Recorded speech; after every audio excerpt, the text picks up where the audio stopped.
দুই নম্বৰতে আদৰণি জনাইছোঁ এইকাৰণে যে বন্দুকৰ সংস্কৃতি এতিয়াৰ পৰা এই উত্তৰ অসমত বন্ধ হ'ব বুলি আমি আশা কৰিছোঁ।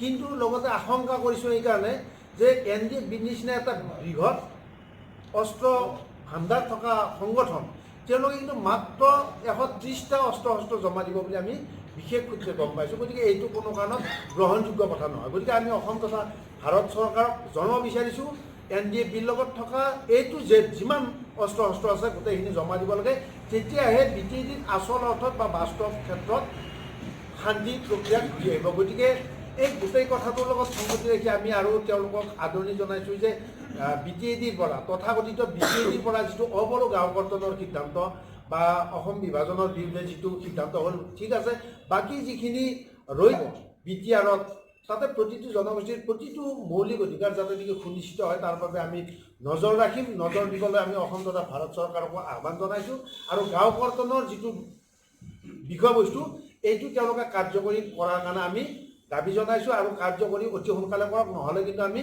পূৰ্বৰ দৰে অবড়ো সুৰক্ষা সমিতিও আন্দোলন কৰি যাম। আৰু আজি আমাৰ ঐক্যমঞ্চৰ যি কাৰ্যসূচী হাতত ল'লোঁ বাসুগাঁৱৰ যি গণসমাৱেশ তাত আমাৰ পূৰ্ণ সহযোগিতা আছে, আমিও তাত সহযোগিতা আগবঢ়াম। ধন্যবাদ। ভাৰত চৰকাৰক আমি এটা বস্তু সুকীয়াই দিব বিচাৰিছোঁ। আজি যি আমি সিদিনা আপোনালোকৰ জৰিয়তে জনাইছিলোঁ, আমি 28 তাৰিখে এটা বিভিন্ন জাতি জনগোষ্ঠীৰ সংগঠনবিলাকক লৈ এটা আলোচনাত মিলিত হওঁ। আজি সেই আলোচনাত মিলিত হৈছোঁ। মিলিত হৈ আমি কিছুমান কাৰ্যসূচী হাতত লৈছোঁ।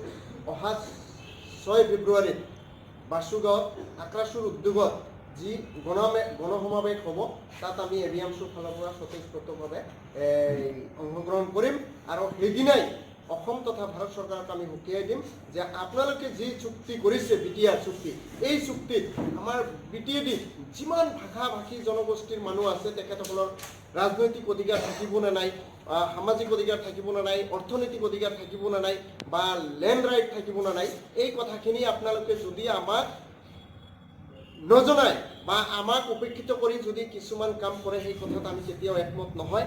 আৰু যিহেতু আপোনালোকৰ থ্ৰুৱেদি যিটো এটা মনিটৰিং টিম এটা বনাব কেন্দ্ৰীয় চৰকাৰৰ উদ্যোগত দ্বাৰাই, সেই মনিটৰিং কমত এই BTADত নিষ্পেষিত যি জনতা আছে তাৰ পৰাই আমি কোনো ৰাজনৈতিক দলক আজি বিশ্বাসত ল'ব পৰা নাই। তাৰ পৰাই আমাৰ সাধাৰণ মানুহৰ পৰা তাতে নিযুক্ত কৰিব লাগে, তেখেতসকল আমাৰ ৰাইটখিনি যাতে তেখেতসকলক জনাব পাৰে আৰু যি মডেলিটি তৈয়াৰ কৰিব তাতে যাতে আমাৰ অধিকাৰখিনি সৰ্ব নহয় আৰু সুনিশ্চিত হয়। সেই তেওঁলোকৰ জৰিয়তে ৰাষ্ট্ৰপতি আৰু ভাৰতবৰ্ষৰ হোম মিনিষ্টাৰ আৰু প্ৰধানমন্ত্ৰীক আমি মেম'ৰেণ্ডাম যোগে জনাম যে ইয়াৰ আমাৰ যিমান ভাষা ভাষী অইন জনগোষ্ঠীৰ মানুহ আছে তেখেতসকলক উপেক্ষিত কৰি কোনো ধৰণৰ আলোচনা নকৰি যি চুক্তি কৰিছে এই চুক্তিত আমাৰ অধিকাৰ যেতিয়ালৈকে নজনাব তেতিয়ালৈকে কিন্তু BTR যিটো আপোনালোকে গঠন কৰিছে তাতে কিন্তু আমি কোনো পৰ্যায় সহযোগ নকৰিম, ইয়াৰ বিৰোধিতা কৰি যাম।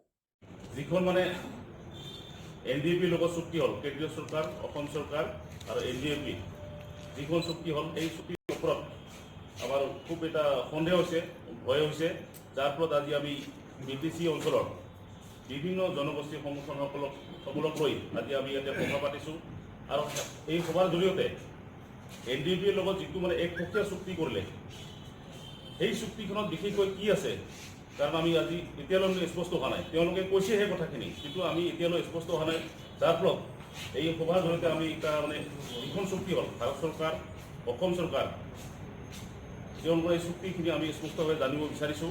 কাৰণ ইয়াৰ আগতে যি কৌশল কৰি তেওঁলোকে যি BSc চুক্তি কৰিলে একপক্ষীয়ভাৱে, PDC চুক্তি কৰিলে, ইয়াৰ পিছতে তেওঁলোকে আকৌ কৌশল কৰি হয়তো কেইদিনমানৰ পিছতে ৰাজ্য হোৱাৰ কাৰণে পূৰ্ণ পৰ্যায়ৰ এটা মানে সম্ভাৱনা আছে, তেওঁলোকে হয়তো কোৱা নাই। কাৰণ ইনফ্ৰাষ্ট্ৰাকচাৰ ডেভেলপমেণ্ট ৰাজ্য হোৱাৰ কাৰণে যিখিনি ইনফ্ৰাষ্ট্ৰাকচাৰ ডেভেলপমেণ্ট হ'ব লাগে সেইখিনি অলৰেডি মানে পুৰণাৰ নিচিনা হৈ গৈছে। কাৰণ তেওঁলোকে যিখিনি SP আৰু DC নিযুক্তিৰ ক্ষেত্ৰত তেওঁলোকে যি মানে পলিচি বুজায় গোটেইখিনি ৰাজ্য হোৱাৰে কথা এটা হ'ল। গতিকে আমাৰ অধিকাৰ তাৰ কি থাকিব, কাৰণ হয়তো আমাৰ ভয় লাগিছে, হয়তো আমি আন্দোলন কৰিব নকৰিব পাৰোঁ আমাৰ অধিকাৰ কাৰণে। সেইকাৰণে আজি আমি এই সভাৰ জৰিয়তে মানে স্পষ্ট এটা মতামত লৈছোঁ যে আমি কেইদিনমান পিছতে হয়তো আমি গণসমাৱেশ পাতিম, বিশেষকৈ গণসমাৱেশটো আমি 6 তাৰিখে পাতিম, বাসুগাঁৱত পাতিম নেকি, প্লেচটো পোৱাটো ভাল হ'ব।